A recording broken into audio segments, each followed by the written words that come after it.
नमस्कार दोस्तों, स्वागत है आपका टैक्स लॉ अपडेट्स में। जैसा कि हमने आपसे प्रॉमिस किया था कि हम आपसे इनकम टैक्स लॉ के अपडेट्स, इंपॉर्टेंट डिसीजंस डिस्कस किया करेंगे और आज हमने पहला शॉर्ट्स उस पर डाला था। आज हम एक बड़े इंपॉर्टेंट इनकम टैक्स डिसीजन के बारे में बात करेंगे और ये डिसीजन है income tax appellate tribunal Ahmedabad का। Income tax appellate tribunal Ahmedabad ने Mangal Bhai Hargovind Patel versus ITO ward 5 Gandhinagar के वर्डिक्ट में एक बहुत महत्वपूर्ण डिसीजन दिया है ऑन सेक्शन 50C। जैसे कि आपको मालूम है कि सेक्शन 50C एप्लीकेबल होता है इन केस ऑफ सेल और परचेज ऑफ लैंड और बिल्डिंग और both for determining the sale consideration.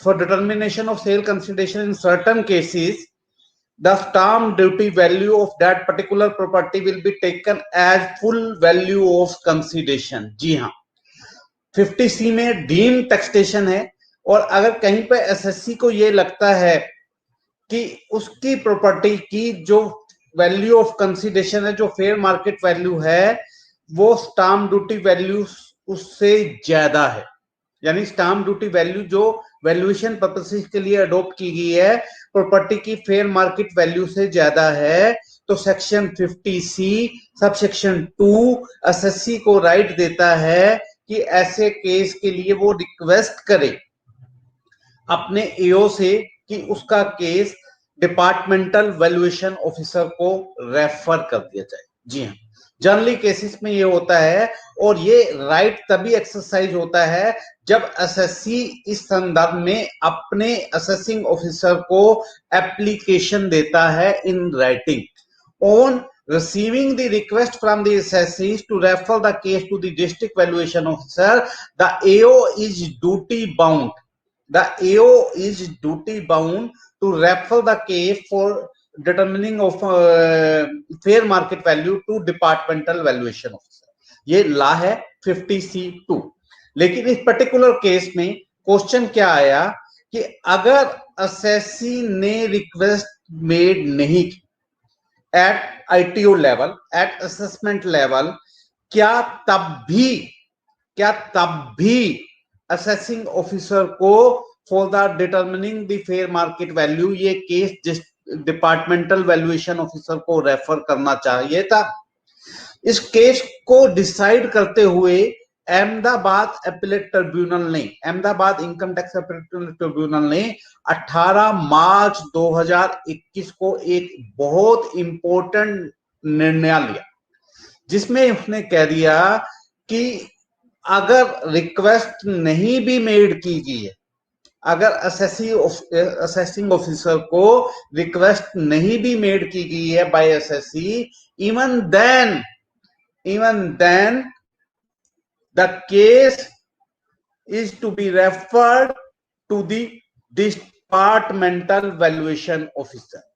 इस केस को डिसाइड करते हुए ऑनरेबल आईटीएटी ने क्या कहा मैं आपको बताना चाहूंगा। इस केस का क्रंच एक लाइन में, the ITAT said it is mandatory, sir please note down, it is mandatory on the part of the AO। किसके लिए मैंडेटरी है? एओ के लिए मैंडेटरी है। क्या मैंडेटरी है? It is mandatory on the part of AO to refer the matter to the departmental valuation officer under section 50C sub section 2 of the income tax act 1961। यानी एओ को कोई डिस्क्रिशन नहीं है, एओ को कोई डिस्क्रिशन नहीं है, चाहे एसएससी ने ये रिक्वेस्ट दी थी चाहे नहीं दी थी, उसके लिए मैंडेटरी है, उसके पार्ट पे मैंडेटरी है कि 50C में असेसमेंट करने से पहले वो मैटर रेफर करे डिस्ट्रिक्ट वैल्यूएशन ऑफिसर को।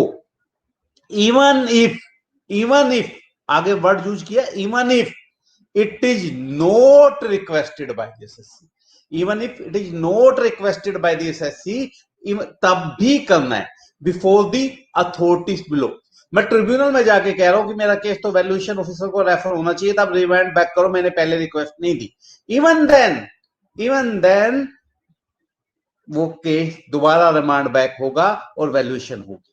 यानी इसको हम अगर निचोड़ें और इसका निष्कर्ष निकालें तो अब ये कंपलसरी है कि अगर आपकी इनकम एओ सेक्शन 50C में असिस्ट करना चाहता है, यानी for determination of the sale consideration of the immovable property which is land, building और both, the AO wants to evoke the section 50C, then it is mandatory on the part of assessing officer to refer the case to the departmental valuation officer for determination of true fair market value of that particular immovable property, which is land, building or both, for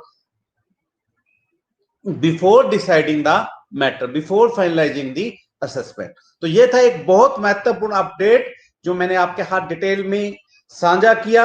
आपकी तवज्जो इस पे जरूर चाहूंगा, आपके comment इस पे जरूर चाहूंगा। अगर आपको ये सीरीज पसंद आ रही है तो मेरे चैनल टैक्स की पाठशाला पे जुड़िए। इस तरह के महत्वपूर्ण वीडियो, इस तरह के यूजफुल वीडियो मैं आपसे डिस्कशन के लिए लाता रहूंगा। तो केस का नाम एक बार फिर आपके साथ शेयर कर रहा हूं, Mangal Bhai Hargovind Patel versus ITO Ward 5 Gandhinagar. This verdict is decided by the ITT Ahmedabad on 18th March 2021. With this word, thank you very much to with me, and please share this video to the maximum extent so that maximum professional can take the benefit of this important decision by the Honorable ITAT Ahmedabad. Good night, good day.